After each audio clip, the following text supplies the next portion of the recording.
Hi, today I'm going to talk about my project retrieving detected objects with Gemma. The idea behind this project was like suggested by my team member Madhuvanti Venkatesh.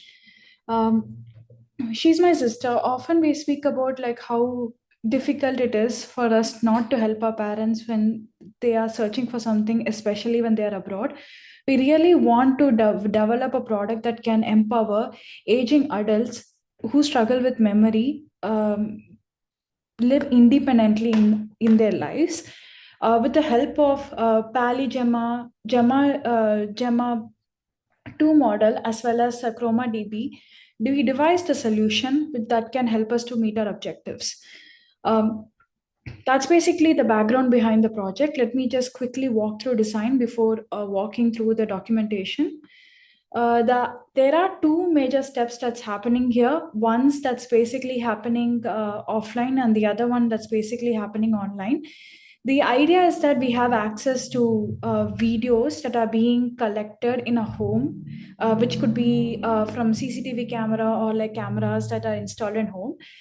We do this processing of like converting those videos to embeddings offline, and then the later the query, if an adult wants to like find something, like find where I kept my pen, find where I kept my remote, then they can basically run these queries online.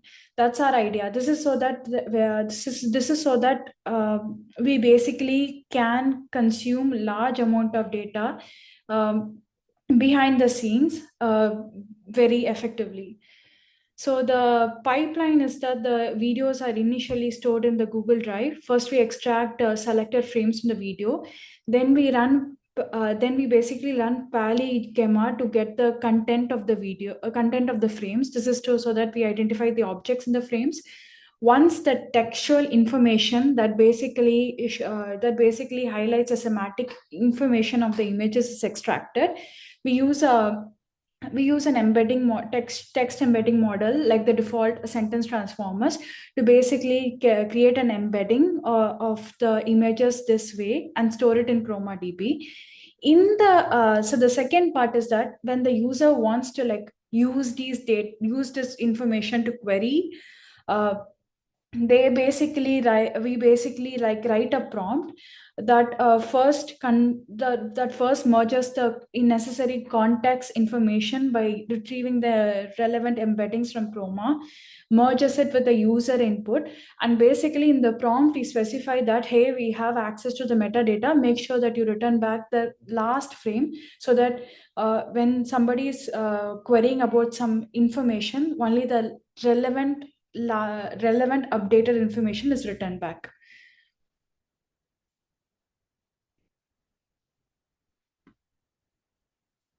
Now moving on to the notebook.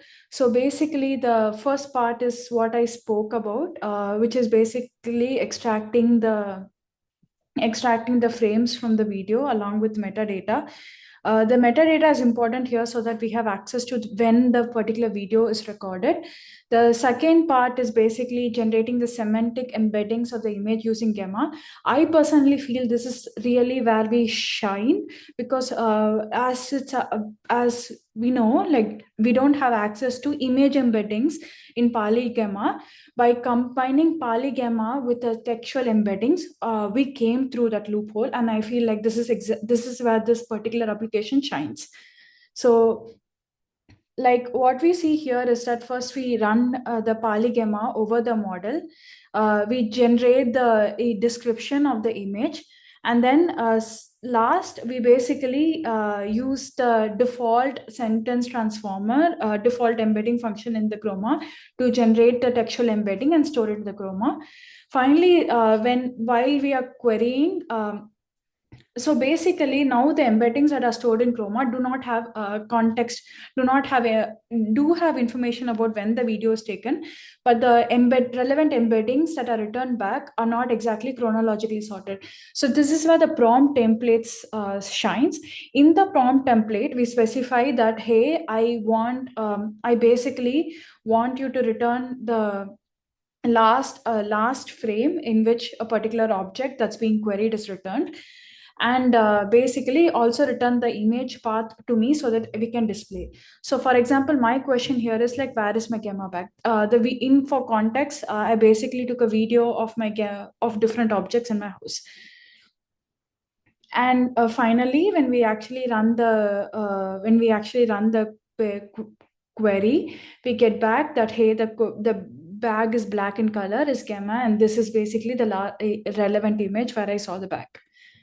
Amazing, right? I think we are very impressed by what we were able to build in the recent time. I think we can empower this even more by basically running some tools in GCP to parallelize processing of these video frames. And then if we had more time, we would have basically built a front-end application that can query these frames more, but in a better way. Thank you so much.